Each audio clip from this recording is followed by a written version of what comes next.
Bem-vindas ao Transformar Financeiro. Aqui discutimos estratégias importantes para fazer você, servidora pública, sair das dívidas e ter dinheiro sobrando todos os meses. Eu sou a Edivalda Souza, especialista em finanças e investimentos, e hoje eu vou te mostrar como reduzir suas despesas em 50% do valor. Sim, para que você tenha dinheiro sobrando para poder sair das dívidas e organizar de uma vez por todas a sua vida financeira. Então, vem comigo que esse conteúdo vai mudar o rumo da sua vida financeira. Então, para poder organizar a sua vida financeira, primeiro você precisa saber com o que você está gastando o seu dinheiro. Então, vamos pegar instrumentos que precisamos para mudar a nossa vida financeira, que é uma caneta e um papel. Você vai anotar, vamos pegar um prazo de tempo. Por exemplo, se você tem pressa para organizar a sua vida financeira, vamos fazer isso por um período de mais ou menos uns 3 meses, tá certo? Nesses 3 meses, eu quero que você anote aquilo que você está gastando o seu dinheiro. Com o que você está gastando o seu dinheiro? Por quê? Fazer uma grande diferença no seu orçamento inicialmente.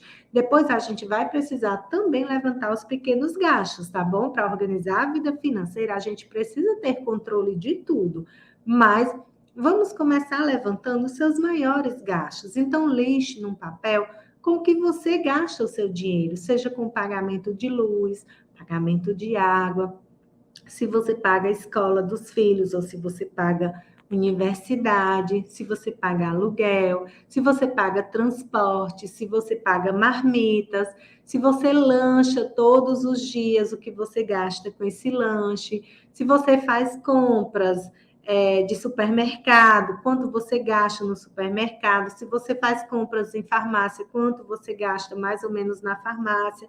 Se você disser, mas eu não tenho um valor fixo, tá? Pois a gente vai precisar saber uma média. Senta num lugar tranquilo, começa a pensar onde é que você gasta o seu dinheiro, o que é que mensalmente você precisa comprar, quanto você gasta mais ou menos em cada um desses gastos. Se você tem TV de assinatura, né, gasta com Netflix, com Sky, você coloca lá que você está gastando. Se você tem operadora de telefone, ou se você tem um ou mais de uma, TIM, Vivo, Oi, enfim, coloca lá com o que é que você está gastando.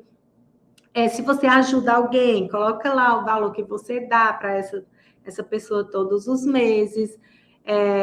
Se você gasta com transporte, né? Se você tem transporte próprio e gasta com gasolina, coloca lá. Se você vai em transporte público, coloca lá. Se você paga plano de saúde, enfim, o que eu quero que você faça? Você faça vamos dizer assim, um mapa dos seus gastos. Você vai levantar, vai anotar lá o que você mensalmente tem como despesa, né? E aí coloca mais ou menos lá quanto você gasta com cada uma dessas coisas, tá bom? Levantar seus ganhos também é importante. Nós, servidoras públicas, nós temos um salário estável, não é? Então, a gente sabe quanto entra de salário todos os meses na nossa conta. Mas se você também quiser acelerar o seu processo de crescimento financeiro, você também pode estar fazendo renda extra. Então, se você não faz renda extra, se hoje você só tem o seu salário estável de servidora pública, você pode estar pensando na possibilidade de estar fazendo renda extra. Sim, você pode estar pensando em alguma habilidade que você tenha e estar desenvolvendo essa habilidade para poder levantar dinheiro com isso. Então, por exemplo, eu tenho uma mentorada que ela é professora, né? Então, ela gosta de dar aulas, ela já é, inclusive, servidora pública na área da educação, mas ela domina muito uma disciplina que ela gosta e ela começou a dar reforço dessa disciplina. Então, as pessoas que têm dificuldade naquela disciplina terminam pagando para ela, né, para ela poder ensinar. E aí ela faz aquilo que ela gosta, aquilo que ela tem habilidade e está obtendo uma renda extra com isso. E ela termina dando as aulas de reforço nos dias e nos horários que forem mais tranquilos para ela. Isso é um exemplo também. Por exemplo, se você gosta de cozinhar, né? Você pode estar fazendo doces, sobremesas, para você estar vendendo essas sobremesas até no seu local mesmo de trabalho. Aí aqui eu abro um parêntese para uma coisa é muito importante que precisa ser dita. Uma vez uma pessoa chegou para mim e disse assim, eu tenho muita dificuldade de fazer renda extra porque eu fico pensando, o que, que as pessoas vão achar de eu estar vendendo doces, por exemplo. Ela tem a habilidade de fazer trufas, né? Inclusive, faz umas trufas muito bonitas e que eu acredito também que são muito deliciosas. E ela disse que tinha vergonha de chegar no local de trabalho ou chegar para os vizinhos, para os conhecidos, dizendo que estava vendendo aquela trufa, né? Convive com os nossos familiares, com os nossos amigos, com os nossos colegas de trabalho. Então, desde a antiguidade, nós temos essa necessidade de viver em comunidade, de viver em sociedade. Então, é muito difícil para o ser humano viver sozinho, né? Nós temos dentro de nós essa necessidade que foi desde antigamente colocada em nós. Só que essa necessidade de fazer parte de uma sociedade, de fazer parte de um grupo, ela é importante, sim, a socialização é importante, mas por que você dá tanta importância à opinião de alguém que não paga suas contas, que não resolve seus problemas e que nem sabe, ou você nem pediu a opinião dessa pessoa? Eu não estou sendo rude, eu só estou sendo justa. Se você está querendo fazer uma renda extra para poder acelerar o pagamento das suas dívidas, por que você tem que dar importância a alguém que não conhece seus objetivos, que não conhece seus esforços, que não está lhe ajudando em nada? Você vai deixar essa pessoa estar te barrando? Eu falo isso porque eu ouvi dessa servidora e também já ouvi muito as pessoas dizer, eu não faço renda extra porque eu tenho vergonha. Tá, vergonha de fazer renda extra, de buscar formas de crescer e de se organizar financeiramente, não vai te trazer nenhum benefício. E o erro não está em você, que está buscando a recuperação financeira. O erro está nessa pessoa ou nessas pessoas que estão dando uma opinião ao qual não foi pedido e que estão querendo interferir na sua vida, só que de uma forma negativa. Porque se fosse de uma forma positiva, elas iriam te incentivar. E te incentivando, iriam te ajudar, cooperar e até comprar os seus produtos. Então, vamos parar de dar ouvidos, de dar atenção a quem não tem nada para somar na sua vida. Porque, afinal, a vida é sua e você é quem vai arcar com as consequências boas ou ruins que vierem para a sua vida. Então, eu volto a reforçar a importância da renda extra para a recuperação financeira, principalmente quando estamos endividados. Se você está cheio de dívidas só com o seu salário sem ser suficiente, vai ficar difícil sair dessa situação. Se você não pediu a opinião dessa pessoa, também não dê a importância que ela quer que você dê, tá certo? Então, depois de você saber a sua renda e complementar com a sua renda extra, saber o que você está gastando o seu dinheiro, onde você está gastando o seu dinheiro, agora vamos lá para a estratégia de organização para poder ficar com 50% do seu salário sobrando, tá certo? Os nossos gastos, eles geralmente são chamados de gastos essenciais e não essenciais. O que são gastos essenciais? São aqueles gastos que são imprescindíveis para manter a nossa vida financeira. Então, se eu cortar esses gastos, eu não tenho como sobreviver. São gastos, por exemplo, com alimentação. Então, a gente não pode deixar de comer, né? Porque senão a gente perde a qualidade de vida e pode até morrer, né? Ficar doente. Então, gastos com alimentação são chamados essenciais. Agora, gastos, por exemplo, com Netflix, com TVs de assinatura, não são gastos essenciais. Eu sei que podem ser importantes, mas você consegue passar sem esses gastos. Então, você vai pegar os seus gastos e separar eles em essenciais e não essenciais, tá certo? Quando você separa esses gastos em essenciais e em gastos não essenciais, você tem clareza de realmente onde o seu dinheiro tem que estar. e onde ele está, mas poderia não estar. Porque eu sei que para algumas pessoas, alguns gastos são essenciais e talvez para outras não. Por exemplo, se você todos os dias lancha no trabalho e para você esse gasto é essencial, porque nesse horário você tem fome, você precisa desse alimento, o lanche é um gasto essencial, mas não precisa ser o lanche que você compra lá no trabalho. Você pode estar preparando e levando um lanche para lá. O que eu estou querendo dizer é que quando você for dividir seus gastos, você coloca em gastos essenciais aqueles que de nenhuma forma podem ser retirados porque prejudicam a sua vida. E os gastos não essenciais, aqueles que mesmo que possam te trazer algum benefício, mas se forem retirados, não vão prejudicar a sua vida, tá certo? Tendo clareza desses dois gastos, nós vamos começar a conversar dos gastos não essenciais, tá certo? Então, os essenciais, a gente chega já neles, tá? Os não essenciais, o que a gente vai fazer com eles? Então, por exemplo, celular. Sim, porque telefone é muito importante. Antigamente só tinha o telefone fixo. Hoje a gente tem o telefone móvel, tá. Mas eu preciso ter várias operadoras? Será que se eu tiver só uma operadora, eu não vou conseguir ter a mesma qualidade de vida que eu tenho agora?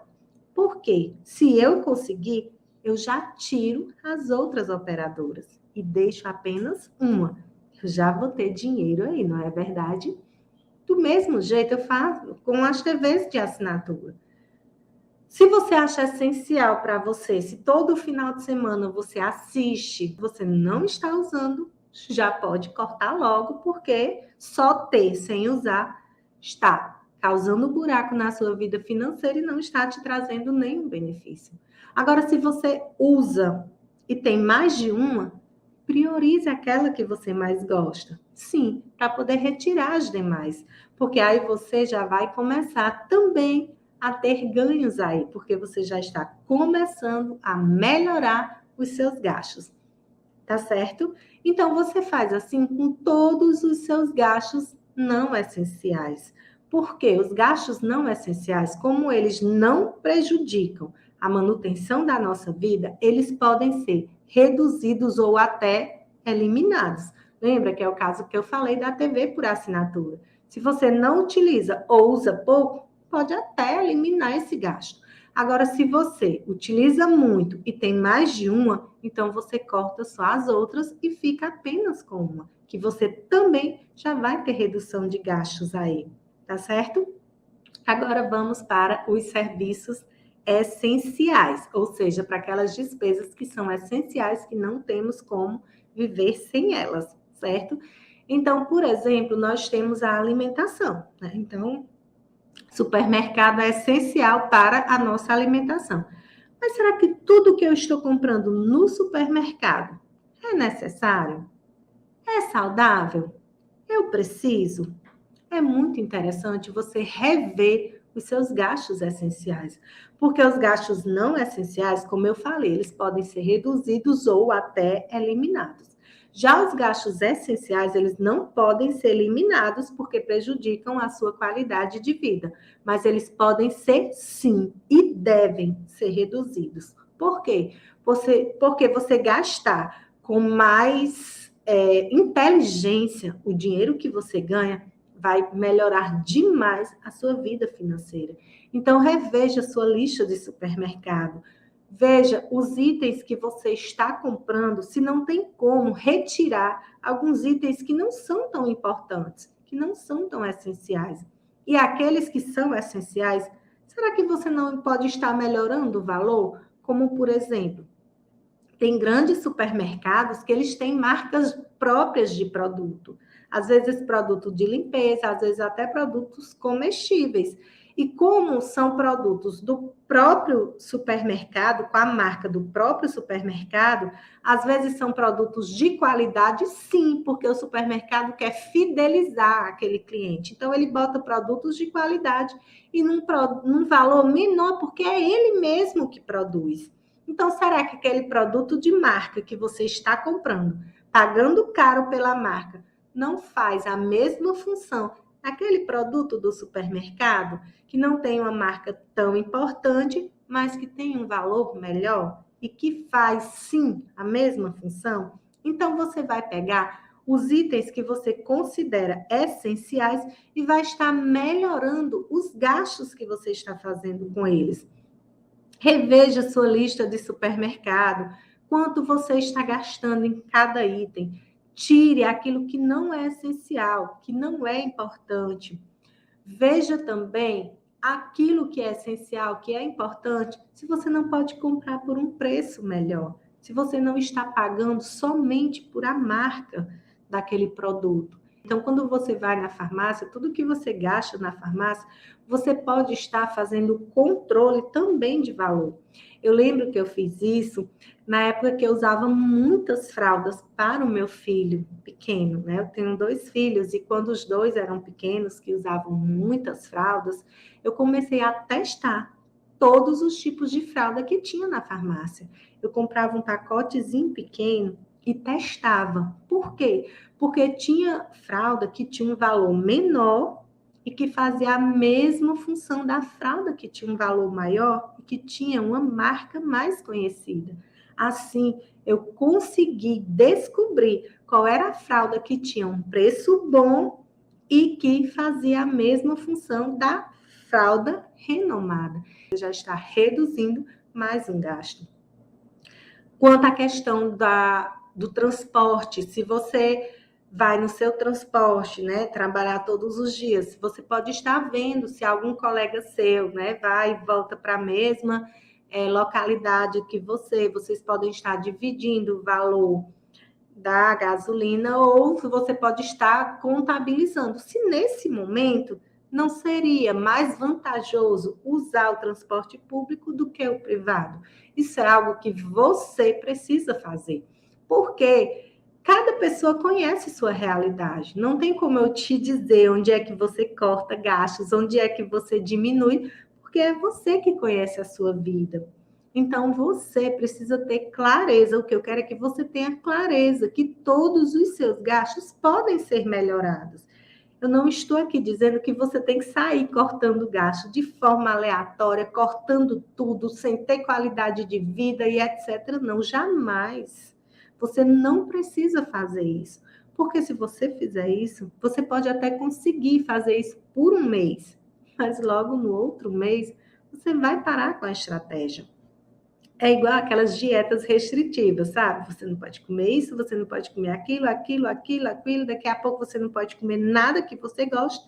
E aí você, querendo fazer dieta, um mês você consegue, 2 meses consegue, 3 consegue, depois vai ficando mais difícil, e você não consegue levar aquela dieta por muito tempo. É igual a dieta financeira. Se você sai cortando tudo, principalmente aquilo que é importante para você, você pode cortar 1 mês, 2 meses, mas depois você não vai conseguir levar essa estratégia. E em finanças, a estratégia é mais importante do que aquilo que você desenvolve. Porque não vai adiantar você cortar tudo em 1 mês se você não conseguir levar esse modelo de vida para a sua vida. Organizar a vida financeira é criar hábitos financeiros saudáveis. Então, se você quer ter uma vida financeira de qualidade, se você quer ter prosperidade financeira, você tem que desenvolver hábitos financeiros que você consiga levar para a sua vida, porque você acredita que é o melhor para você. Não pense que as pessoas gostam de fazer dieta, não, porque ninguém gosta. Mas quando você faz uma dieta, que você está equilibrando aquilo que você gosta, que você entende a importância do que você está fazendo e que você vai trocando hábitos e vai se habituando àquela nova forma, a dieta não se torna um processo cansativo nem difícil de fazer. A mesma forma é em finanças. Conhecidos aonde você está gastando o seu dinheiro, conhecidas as formas de melhorar os seus ganhos, sabendo onde enxugar os seus gastos, ou seja, revendo os seus gastos não essenciais para poder reduzir ou até cortá-los, revendo os seus gastos essenciais para tentar reduzir e melhorar esses gastos, aí nós temos que começar a montar nossa reserva de emergência. Sim, que você precisa ter guardado para poder arcar com os imprevistos e impedir que você vá para o caminho das dívidas. Então, depois de organizar a sua vida financeira, depois de melhorar seus ganhos, depois de melhorar os seus gastos, você precisa montar a sua reserva de emergência. Nós, servidores públicos, como nós temos um salário estável, né, que podemos contar todos os meses, nós podemos trabalhar essa reserva de emergência entre 1 a 6 meses. Entre 1 a 6 meses de quê? Do nosso salário. Então, se você ganha R$ 5.000, você tem que começar a fazer R$ 5.000 de reserva, que é o referente a um mês. E o ideal seria você ir montando devagarzinho até fazer 6 meses de reserva. Não precisa montar toda de uma vez, mas você vai colocando todo mês um pouquinho de dinheiro até fazer esse montante. Por quê? Porque a reserva de emergência ela age tanto em pequenos imprevistos como em grandes imprevistos. Quem aí não viu o quão difícil foi a atividade econômica na época da pandemia? Eu acredito que a pandemia mexeu com a vida financeira de vários brasileiros. E aqueles que não tinham reserva de emergência ficaram numa situação complicada. Então, por isso que esse valor de reserva precisa ser um pouquinho maior para lidar com imprevistos mais difíceis, como os imprevistos financeiros que vieram na época da pandemia. É tanto que se você não tem um trabalho estável, a reserva de emergência deveria ser por volta de 1 ano de salário para te deixar mais tranquilo. Por quê? Se você tiver algum problema financeiro, como foi o da pandemia, você tem 1 ano de tranquilidade, porque muitas pessoas perderam o trabalho naquela época. E até servidores públicos. Sim, tiveram servidores públicos que perderam o trabalho porque o serviço, os locais onde eles trabalharam foram fechados na época da pandemia. Até serviços que deixaram de existir. Outros serviços na pandemia passaram a ter redução de salário. Então, tiveram vários servidores que passaram a ganhar menos. Então, foi uma situação difícil. Quem não tinha reserva naquela época teve que recorrer às dívidas. Outras pessoas que realmente estão com dificuldades financeiras desde quando começaram a ter dinheiro, porque nunca souberam administrar o seu dinheiro. E não é culpa totalmente nossa. Eu também não posso me exonerar da culpa, achar que a culpa é sempre do outro, porque toda vez que você coloca a culpa pela sua vida financeira no outro, você acha que não vai resolver porque não é um problema seu.